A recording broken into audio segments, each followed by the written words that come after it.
lives one day at a time. Kimmy Kim and Elations Radio. They're here to get your day going fine. Kimmy Kim and Elations Radio. Kimmy Kim and Elations Radio. Kimmy Kim and Elations Radio. And here's your host, Miss Kim Robinson.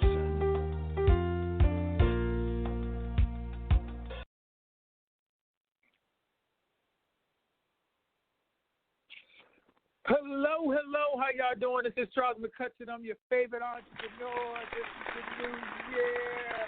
I'm excited, y'all. I'm excited. And I will tell you, you will be excited too if you planted the seeds that you were supposed to plant in 2019, in 2017, in 2015. You keep going back. This is what's going to happen. The seeds that we planted, they're going to harvest, family. And they say if you don't work, you don't eat. The seeds are going to harvest. It is going to be beautiful. And I'm going to sit back, and this is what's going to happen. People are going to think that it just took place. And I'm like, no. I've been working on this for years. This is Charles McCutchen. How y'all doing? You know, those who don't know me, best-selling author, Mr. Real Estate himself, have a nonprofit helping the homeless veterans, and is going to now have it spread into helping the prisoners that used to be in prison. Now they've transitioned, helping those folks as well. So I have a lot on my plate. I'm a busy guy, but I still make time for me. I make time for family, and you just have to keep moving. So as I transition and go through everything I'm about to go through, I'm going to tell you all the good and the bad, the ugly. I'm going to keep it real with everybody because I had some stuff that was not so good happen, and I'm going to let it be known. It doesn't matter to me because I guess we can call it transparency, okay? And this is titled, How I Lost Out on $150 Million. I'm going to say that one more time. How I lost out on $150 million. Let me break this one down for y'all. So what's going on in my world, being that I do real estate, I meet a lot of people, okay? And so being that I meet a lot of people, some people introduced me to a casino out in Vegas. So they introduced me to the casino out in Vegas. I'm going back and forth, and I'm going to try to sum it up so, I don't have to belabor the point. So I got a couple mentors, and one of my mentors, we go back and forth and say, hey, Charles, what are you working on? So I start running down different things that I'm working on, and then I'll bring up the casino. And then as I'm bringing it up, I said, well, this company out there, they have $150 million right now. They need another $150 million to get this thing kicked off. A casino is about $3 billion to $5 billion, depending on, all the bells and whistles that you add to a casino. Ask me how I know. But anyway, so as we're going along, my mentor was like, well, Charles, you said they already have $150 million. I said, yeah. And I said, they're looking to add another $150 million to get this thing kicked off. He was like, well, I'll give them $150 million. If they already have $150, I'll give them $150. I'll match that. And I was in disbelief because I've been knowing him for probably close to 3 years, probably a little bit over 3 years. I've never asked him for anything. We just talk business and stuff like that. Never thought about really asking him for anything. And then I was like, oh, okay. I said, well, what I'll do, let me send you the documentation over. So I sent the documentation over to him, and he was like, he immediately hit me back. I was like, Charles, let's get on the phone with him. I said, sure. So I called the connection that I have, and I'm just going to say guy number 1, guy number 2, number 3, and number 4, okay? It's 4 people, and there's 2 sides in the real estate side of things in a sense. It's really 3, but I'm just going to go with the buyer and the seller. There's a buyer and there's a seller. So my side is the buyer. My mentor is bringing the money to the table, and the seller side had 4 people, right? And so we got the first 3 people on the phone. We didn't get the guy who actually is going to be, we call him the principal of the deal, the owner of the casino. We didn't get him on the call, the first initial call. So we got those first 3 on the call, which is one guy that I've been going back and forth with, he knows somebody that knows the broker. So those three people in the deal. So it's five of us on a call, myself, my mentor, and those three people. And so we just start discussing the call. And this is what happened, y'all. And this is for you folks who want to do real estate or just business in general. Anytime you get on the phone with anybody, don't assume you know who's on the other end of the phone. Please never do that. Only bad things can happen when you try to assume. So we get on the phone. The broker who had the deal, this guy gets on the phone and really comes off the top rope very negative, like very negative. And I start texting the guy that I knew. I was like, what is his problem? What's going on? And so he was like, man, I don't even understand what's happening. So this guy is filling out, well, I don't even know who's on the line. I'm doing all these big deals. I got a $30 million deal. I got a $60 million deal. And I can't be giving y'all all my deals because, I don't even know y'all, blah, blah, blah. And then my mentor chimed in. And then he said, hey, hold on for a second. Well, Charles got me on the line to talk about a casino. He told me y'all needed $150 million for this casino. And then they're going back and forth. And then I chime in, and I said, excuse me, gentlemen. I said, I think we had a mix-up. I think we have a little bit of miscommunication. What we're here for is to talk about the casino deal, blah, and go from there. So I cleared it up, and then I had the broker come on first to talk about what he was doing. This guy was talking about all this big stuff, and, I don't know if he was trying to impress, but it came off very, he was boastful. It came off very boastful. And after he finished, first he was negative, and then he came off boastful. Then after he finished, then my mentor got on the line, and he said, let me be very humble when I say this. I'm going to be as humble as I can. He said, money doesn't impress me. He said, there's no amount of money you can tell me right now that's going to impress me. He said, because I come from money. And then he started breaking down, where he's coming from, because he broke down to where his grandfather owned one of the third largest banks in the area of a country called Congo. So he actually lives over here, though. And then he talked about his dad being a banker, and they have gold mines and stuff like that. So he started breaking stuff down for this guy, and he was like, and he said, I'm going to say this, and, don't take it the wrong way, but I'm going to humbly say this.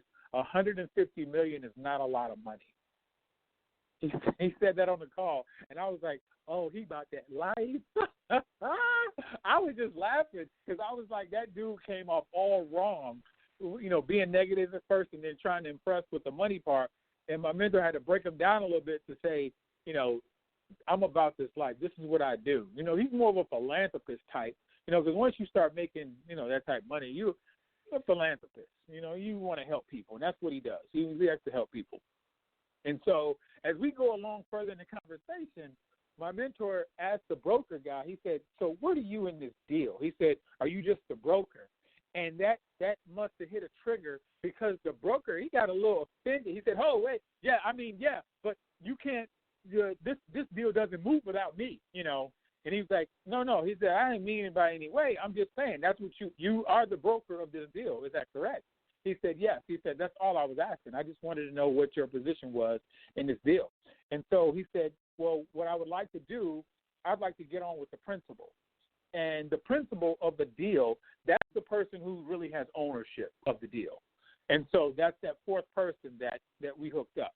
So what we did, we got off the phone. Another couple of days later, we got back on the phone, and we had the principal of the deal, all four of them on their side, on the seller side. Well, they're not really selling. They're just putting them, have the asset. And then me and my mentor. So all six of us on the phone. Great conversation, laid everything out. And then during the call, the broker started talking about other deals. He said, yeah, I have some high-rises and all this other stuff. And literally he had after the casino, probably about 5 more deals, like huge deals. And my mentor was like, he said, I have, some free capital that I have, and I can lay that out there. But he said I can get about $150 million within 30 days, and then I can get another $150 million, and then we can just keep going that route until you have what you need. So that was all set. Now, I'm just, I'm happy, because I was getting equity ownership in the casino, in that particular casino, and I'll tell you why. So, because I set that up with my mentor before going in, so I'm getting equity ownership. And so, about a week go by, my mentor hit me up and he said, "Hey Charles, can you get me the principal's phone number and email?" And that's the guy who's going to own the casino. So I hit the guy up I know, and then he hit the other guy up that's the second in line, and the guy that's second in line told him that I can't have the phone number and the email. And I said, "What?" I said, "What?" He said, "I can't have the phone number and the email." I said, "What?" I said, "Okay." I said, "That don't even sound right." I said, "Why not?" And then we going back and forth via text, and I said, how about we stop texting, and how about we all get on the phone? So us three got on the phone, myself, the number one and number two guy. So I said, "Hey, man, what do you mean I can't have the phone number and email?" He said, "Well, I don't know him." He's talking about my mentor. And I said, "Okay, I do." And he said, "Well, it's just business." So I said, "Okay, I get that from a business standpoint." So then I started going through everything, and I said, "Well, let me break something down for you, my man. Imagine you putting up $150 million, right? And you can't speak to the person or get in touch with the person you're going to give the money to." I said, "Would you do that deal? Let's be honest with each other." And so we going back and forth. He said, "Yeah, but I know it's just business." He said, "I need to put paper on him." And that's what we say in the real estate world when you want to put, like, it's called it like a non-disclosure or something to make sure that you don't get cut out of the deal. And then I said, "Okay, I hear what you're saying," but I said, on your side of the deal, I said, the guy that the broker, I said, "Do you know him?" He said, "Yeah, we go way back, 7 years. Probably we eat at each other's houses and stuff like that." I said, do you think he would go around you on the deal?" And he said, "No, he wouldn't do that." I said, "Okay." I said, "What about the other guy, the principal guy? You know him?" He said, "Yeah, I know him." "No, he wouldn't go around me." I said, "So why do you need paper on my guy? Because we can't do the deal because he owns the deal. So the deal can't be done if one of them, if the principal don't give up the deal. So obviously we can't go around you. So what are you saying?" He said, "Well, it's just business." I said, "Okay, great. I get that." I said, "How about you do this? Why don't you put paper on your guy, on your principal? Put paper on him so he can't go around you in the deal." And then I still got the X on that, and he wouldn't give me the phone number and the email. And I said, "Man, let me tell you how this is going to work. I'm going to tell you before it happens." I said, "I want to be 100% clear before I go back and tell my mentor that you don't want to give him the information." I said, "Is that what you want me to tell him, that he can't have this phone number and email? Is that what you want me to say?" And then he said, "Yes." I said, "Well, you know what's going to happen. I can guarantee you it's not going to go over well." I said, "But I'm going to do it because, that's just what it is." And so I went back, I told my mentor, and he said, "What?" He said, "Charles, tell him that if I don't get the phone number and the email, then the deal is off." And then I told the guy, I said, "I told you what was going to happen." I said, "You don't do that with people I said, how many people do you know that's willing to put up, we got up to, on that call, we talked about $1 billion. How many people you know that can put up $1 billion? Like, seriously." And I said, "Man, all you did was mess our money up because we're not bringing any money to the table. We're just in the deal, but we stand to make millions just because of these, it's 6 deals total." I said, "We're making millions and we don't even put no money up. That's crazy." And I said, "All you did was ruin it, man." And so he said, "Well, you still can't do it, blah, blah, blah." So after about a week or two, my mentor was like, "Let's move on." And so then the guy hit me up, and they was like, "Hey, Charles, ask him if he's still interested." I said, "You got me mixed up, man. I don't roll like that. I'm not messing up my money." But, for all you real estate folks out there, always have more than one deal. I got another deal right outside of Vegas, another casino deal. I got a casino deal. I can't tell you where I have it at, but I have another casino deal. And I have some high rises and luxury apartments and stuff like that. And we're about to, I just sent that to my mentor a little bit ago, and we're about to go do that. So this is the one thing I will say to people that, in business, even in real estate, if the money is on the table and somebody's willing to give that type of money, even not that type of money, but that's just crazy to me how you can be put in a winning position and you'll find a way to lose. Some people will find a way to lose. So it's like, why set yourself up that way? That's crazy. So that's my story. That's one of my stories that went down. Another thing that's going on in my world of worlds, about to start buying up some of these multifamily apartments, buying some of them up for the veterans and the nonprofits. What's going on? I've already spoken to a lot of different agencies, and what's going on with that, the good thing is a lot of these agencies want to help out in this endeavor.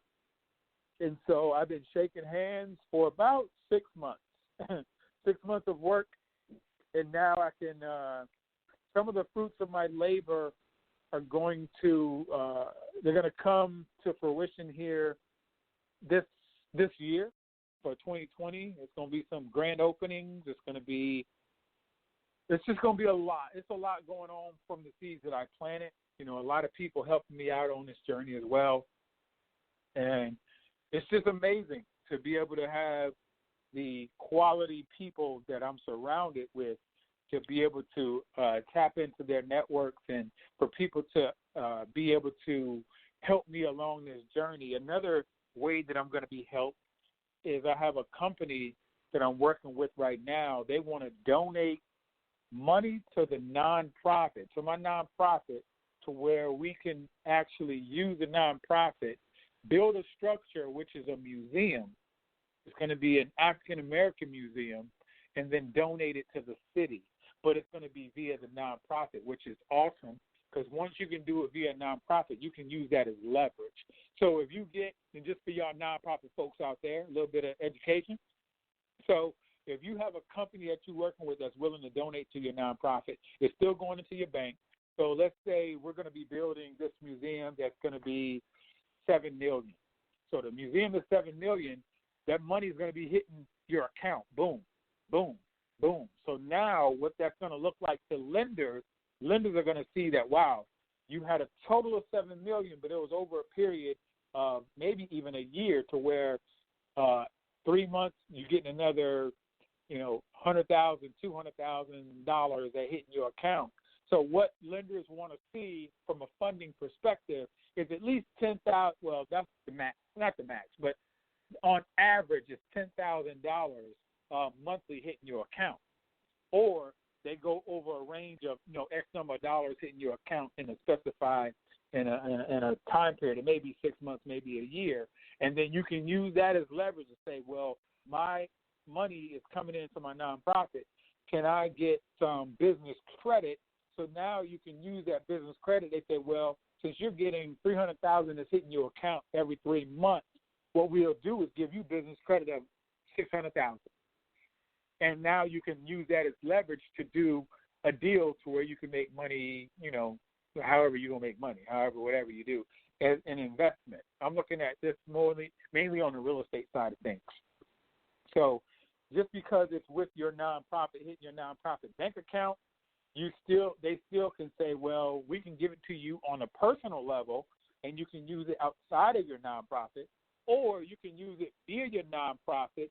And it's still, the money still stays in the nonprofit, but with the nonprofit, being that you are maybe the CEO or executive director, you still can draw funds from that, and you can pay people on your board as well if you have that money, set out there to where you can do it that way. So that's just a little bit of nonprofit stuff that's going on, utilizing it the right way. One of the best things about that, now imagine your nonprofit donates a museum to the city. Do you think the city is going to be in love with you and your nonprofit, right? Now this is what so the city is going to be in love with you and your nonprofit. Now what you can do is talk to the city to say, hey, if y'all have any land available that's in an opportunity zone, and y'all might have to do some research because I spoke on this before, if y'all have any land available that's in an opportunity zone, can you let me get access to it? Now, let's say they have about 2 acres, 3 acres. So you take that land, and with opportunity zones come funding from opportunity funds. So the city can actually donate money to your nonprofit because they gave you the land. Oh, no, let me back up. They donated the land to your nonprofit for some use. It could be for an assisted living facility for seniors. It could be apartment complexes for seniors over the age of 55. So they have little pots of money sitting out there to say, we'll help you to fund this structure, and then when you get it up, we'll actually run it. Ask me how I know. So we'll actually run it for you, and the city gets a cut, you get a cut. You don't even have to run it. The city going to run it, and what they'll do, one specific city they're working with, they say they want you to keep the asset for at least 15 years, and they get the first right to buy it. So that's just awesome sauce right there when you can get an asset that you don't have to run, money still coming in, still feeding the nonprofit, still furthering your mission. So with another piece for the nonprofits, for you folks out there to do nonprofits, see, I tie in everything from real estate to nonprofit to cannabis to credit to business credit. So the other thing for you nonprofit folks is you need to start with the business credit, and you start building up your nonprofit. The same way you can get funding via a donation or to get funding via your credit, you can get funding via your business credit. Same thing. But that money will be tied to your employment identification number for your nonprofit, and it's not tied to you as a person. It's all about less risk. I'm risk averse. I don't want the risk.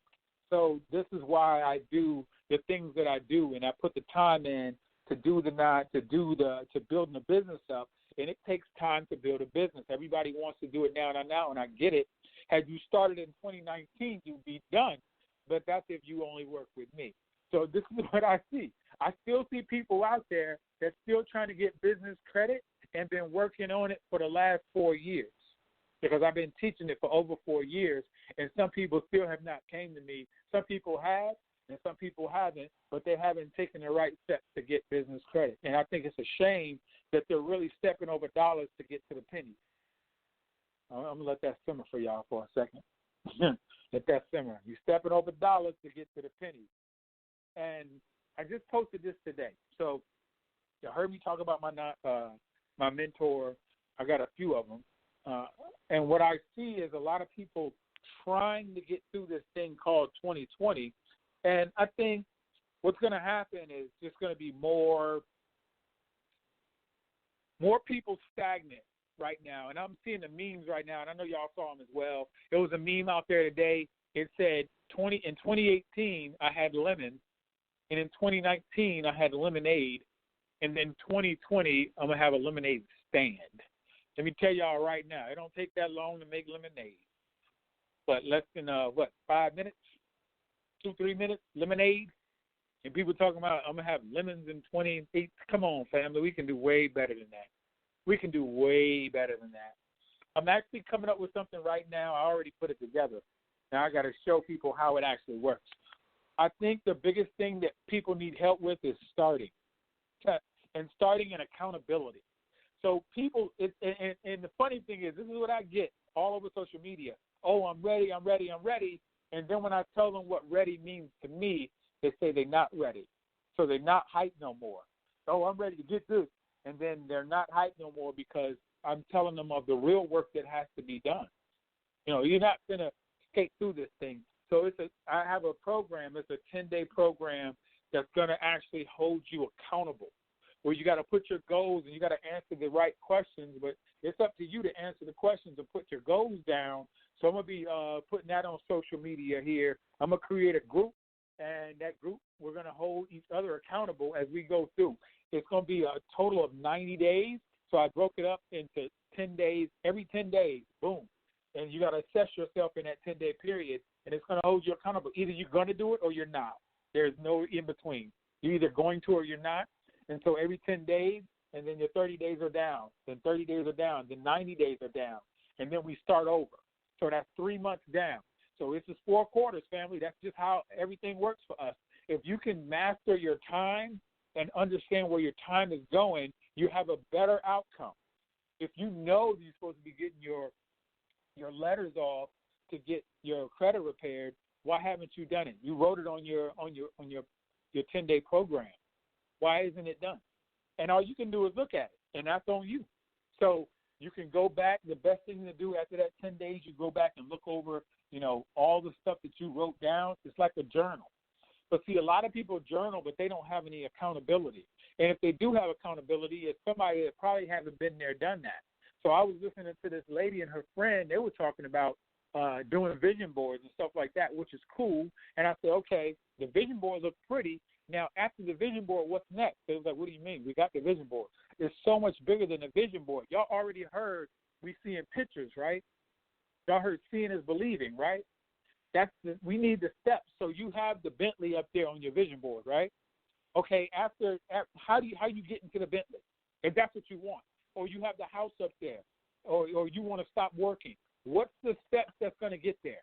And I had this guy on social media today, and y'all know I spend a lot of time because I market it, what have you, on social media. I'm on social media to make money as well, and teach.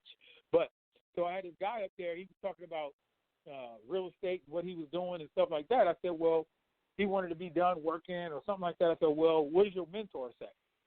Does your mentor give you the steps? And if you have a mentor, and I would ask you, is your mentor where you need to be or where you want to be? Would you switch places with your mentor? And if you wouldn't, that's probably not the right mentor that you need. You should want to switch places with your mentor. So it boils down to this. If you want to be a doctor, you need to have a doctor as your mentor that's in the field that you want to be in. If you want to be a carpenter, you need to have a carpenter as your mentor. You can't have somebody that's sitting next to you at work and you want to be done working. It don't work that way, family. It just don't work that way. For me, I got a few mentors. Some of them I pay, some of them I don't. It is what it is. If you want the right information, you got to go get it. I'm the person that will go get it. I don't care if it's on God's green earth. If it's on earth, I'm going to get the information. I'm going to find out how to do it. I'm going to take the content, and I'm going to make it work because I don't have anybody that can cash me out when things go bad. I don't have somebody I can call to be like, hey, this is what happened. But what I am doing, I'm setting that up for my daughter. I don't even care. I'm setting it up to where she has me to call if anything goes wrong. Daddy got it, because she didn't ask to come here. And as a man, I think that's where we should all be. But that's just me. Everybody do it their way. And I know some of them foreigners out there, what they do is they pay for their children's first house, first car, and I say, why can't we?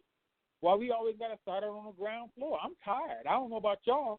We should be sick and tired of starting out on the ground floor, and we keep doing it. Every generation, we got to start out on the ground floor. Start out on the ground floor. Somebody pass, what we going to do? We're going to do a fish fry. We're going to post a GoFundMe, and that's just life. That's where we are. That's where we are like right now. No sugarcoating this thing. This is real life stuff. If you have sensitive ears, this is not what you want, because I'm not going to sugarcoat it. I'm going to tell y'all where we are, where we need to be. We have to get up and go get it. You have to cut the freaking TV off, cut off the doggone, I see people check this one out. So I'm on social media, and everybody talking about, where you traveling to this 2020? Oh, I'm going to the Azores. I'm going to Bali. The thread was deep. Everybody, Vegas first. I already got my Vegas done. I got Miami. I got Italy. I'm about to get it. And then I did something on purpose. I said, what will you be investing in 2020? Chirp, chirp, chirp. Chirp, chirp, chirp. What we're doing right now, we're living for the day. There's nothing wrong with living for the day, but you're not going to have nothing to eat tomorrow. You can plant. People not planting seeds. What they're doing is they're eating the seeds. They're not even planting them. That's the crazy thing. You're eating the seeds that can make a harvest for you and your next 4 generations that we're responsible for right now. And you're eating your own seeds. It's crazy. It's crazy. We lack the education the financial education. We lack financial literacy. We are so far behind, and it's like everybody don't even care. It's like we whatever. It's, oh, well, I'm going to die broke. That's what we would say. I'm just going to die broke. And they're cool with that. But what they're doing is the next 4 generations probably going to do the exact same thing. Follow the leader, Rock Kim would say. They're going to follow the leader. If you're not leaving nothing, they're probably going to take on what you're doing right now. They see you traveling. You're not talking no finance stuff with the kids. I'm going to tell you right now, my daughter's going to be a monster out here. She don't know how to create money out of nothing. She's not going to need a job. If she wants to, that's fine. I want her to work a job. I want her to work at Chick-fil-A. I want her to work somewhere fast food so she can work around people, because that's how you get to learn people. And then once you get sick and tired of it, then walk away. I already told y'all before, the way I'm setting mine up, I don't want my daughter paying bills. She know the value of $1. She know how to go get it, but I don't want her paying bills, not while I'm alive. Hey, that's just me. When she graduates at age 18, I know parents giving cars or whatever. Do what you do. My daughter's getting an apartment complex. She's getting $1 million in an apartment complex and the car as well. That's paid off. Apartment complex going to have people already in it. She's going to already know how to run the balance sheet and run the money, so they can make sure she get paid on her. It's going to be hers. It's going to be in her name. She's going to take over all my assets. She's going to have a trust account to where at the age of 18, 21, 25, 30, and 35. 35 is her last chunk of money. I don't know what that number going to be. I know it's at least 250. That's the last pot of money at the age of 35. If she don't have it, if I'm here, hopefully, God forbid I'm gone. But if I'm not here, it's gonna be a letter in there and said, hey, this is it. I did everything I could. I broke my back to make sure that you could have everything I didn't, and then some. And I want your kids to be able to eat off of this. So I'm setting it up to where that's why I'm getting equity in the casinos. I'm getting equity in the high rises. I'm getting equity because equity is going to live on. Y'all need to watch Shark Tank if y'all know nothing about that. Equity is going to live on. So I'm busting my behind. I'm traveling like crazy. Charles, you work too much. I said, you don't even have a clue. You don't have a clue, because this is what's going down right now. Every day that passes, we have less time on this earth, right? Every day that passes, we have less time on this earth. So I say get the most of it right now, but you still got to put the work in. You still got to put the work in. The goal is to enjoy life. The goal is not to be stressed out. More people stressed out on Monday than any other day of the week. More people kill themselves on Monday than any other day of the week. They commit suicide on Monday. And then people turn around and they want to blame Monday. That's crazy to me. Monday ain't do nothing to nobody. People are just shook and mad about what they have to do on their Monday. Had a guy today tell me about, he said, what is passive income? And I just happened to be laying in the bed. I think it may have been 7 in the morning. I don't know. Sometimes I work from my bed. I just lay in there with the computer and my phone and work from there. And I said, passive income is me laying in the bed right now and still being able to make money passively. I don't have to go to a place. That's what Warren Buffett said. We should not have to get up to go make money. If you don't know how to make money in one place, like you don't have to move, you haven't really learned how to do anything from a money perspective. But that's Warren Buffett. He's like, what, third, maybe fourth, maybe fifth richest person out there, billionaire guy. If you don't know, you better read that book, Money Master the Game. Warren Buffett is in it. Money Master the Game. I know Anthony Robbins, he's the one who put it together. All those people who really have money, they're in there giving information. I will say this, y'all. This is 2020. Start reading some books. And I just gave y'all one, Money Master the Game by Anthony Robbins. Another one that's out there is The Richest Man in Babylon. But the thing is, you read it, but actually do what the book is telling you to do. Don't just read it to be reading it. read it and actually do what they say to do. The Richest Man in Babylon is a great book. There's another one called The Alchemist. Get those books. I don't care if you get the tapes. Do something. But you have to take time out of your weekly schedule, and that's why I'm doing that 10-day program every 10 days. But every day you got to write in your journal to say what you're doing, what you're supposed to have accomplished, and then you look back and say, man, I didn't do a doggone thing. I need to get hot. It's accountability. A lot of people won't be able to do it. I will guarantee a lot of people will not be able to do the 10-day accountability program, and it's not because of procrastination. This lady posted, it's about procrastination. I said, no, it's not. It's to me, there's no such thing as procrastination. It's either you want to do it or you don't. That's it. There's no procrastination. We just not. It hasn't been a factor in our lives to make it a priority yet. That's all it is.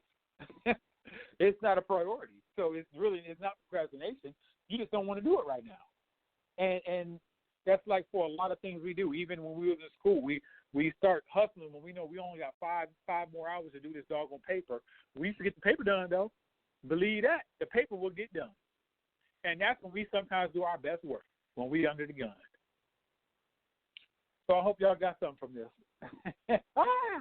I'm coming off the top rope. It's 2020. I'm going to post some stuff. I haven't posted on my page on social media in a minute. But when I post it, it's going to be a headbanger. Stand by. The last time I posted about that theme park. This one is going to be a headbanger. I'm about to do some things. Going to shake some things up, and people are going to be shook up. And then this is what they do. They're going to try to take my time.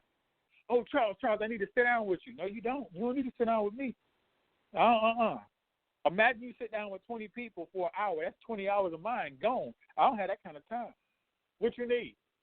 And if you're serious, depending on what it is, if you want me and my time, I come with a price. You're not about to get me for free. I didn't work too hard. Hey, let me pick your brain. No, we ain't picking no brains either. No, go to YouTube and get the information I put up there. Look on my page. Look in these different groups. I done posted information in there. It's free information. Go get it. But if you want me as a person, that's going to cost you. I don't come cheap. And I do that for a reason. I don't have time to waste. I don't have time to waste, family. We don't have time to waste. We have to go get it. And the time is now. That's it. That's all I know. So, on the lighter things, I want to thank Miss Kimmy for doing, everything that you do to keep this going, to keep the Elation radio going, Elation magazine, and everything else we're going to do with Elation. Elation is going to do some great things. I have to get to St. Louis. I got some people in St. Louis now. Now, I got some people out there, they want to do some real estate, so we're going to work on some real estate there. And I know I told everybody at the last Elation event, Elation Honors event, that I'm going to be putting through the nonprofit, of course, helping the homeless veterans and those transitioning from the prison system. I put that out there, and I love doing that because that holds me accountable. I'm that guy. Hold me accountable, please, because I'm that guy. I'm going to get it done. I don't care if I don't get no help. It doesn't matter to me because that's how bad I want it. Nobody's going to stop me. I'm just hungry because God gave it to me, and he said, go forth and do good things. That's all I'm doing. I'm using everything he gave me. I want to leave here empty, family. I want to leave empty and say, hey, everything you gave me, I'm multiplied. And so he increases my territory, and my territory is about to get increased again. You can't really put a pinpoint on it, but it's like you can feel it like, ooh, I can feel it. But anyway, I want to pray us out. Dear Heavenly Father, I pray to you right now to bless everyone as they go through the times that they're going through. I want to pray for everybody's strength, everybody's unity. I want to pray for empowerment. And I know people feel like everything may not be coming together as fast as they should be. I know frustration will set in. And we're going to tend to believe that it's probably not going to get better. I already know that. Dear Father, please let them know that everything happens in your time. I'm going to say that one more time. Dear Father, please let them know that everything happens in your time. And I know you'll provide the strength we need. I know you're going to provide the empowerment that we need. And I know you're going to provide the wisdom that we need. And I know that you're going to be right on time. Father God, you're all-knowing, and we must believe and trust in you. I know we get weak, But we must continue to strive and keep going through the hard times. Father, please ensure that we manifest the destiny and the glory that you set forth in our lives, and ensure that we use up the territory you've given us, dear Lord. I pray for everyone to gain more strength. Pray for everyone to gain more wisdom. I pray for everyone for more empowerment. And I want everyone to know without a doubt that joy comes in the morning. By your name I pray. Amen, amen, and amen. This is Charles McCutchen. I'm your favorite entrepreneur. You can find me all over social media. CharlesMSpeaks@yahoo.com. If you don't have it by now, keep listening. It's going to hit you upside your head. I'm that guy. I'm hungry, and nobody's going to stop me. Y'all take it easy.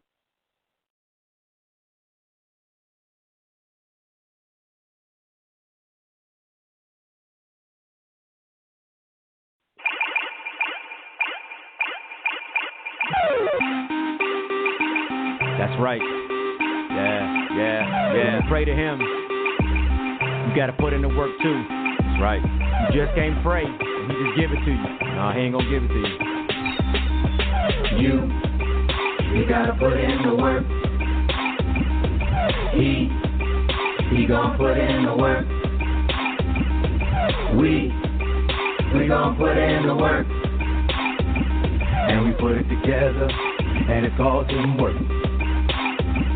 Now everybody knows that nothing comes easy when you got a goal inside. You might have a chance, but you gotta have faith if you want the right things in life. If you want that, everybody wants that easy road. Nobody wanna put in the work. Then you point your fingers at God 'cause it didn't work. Now you got your feelings hurt. Why? Because you did not pray. Why?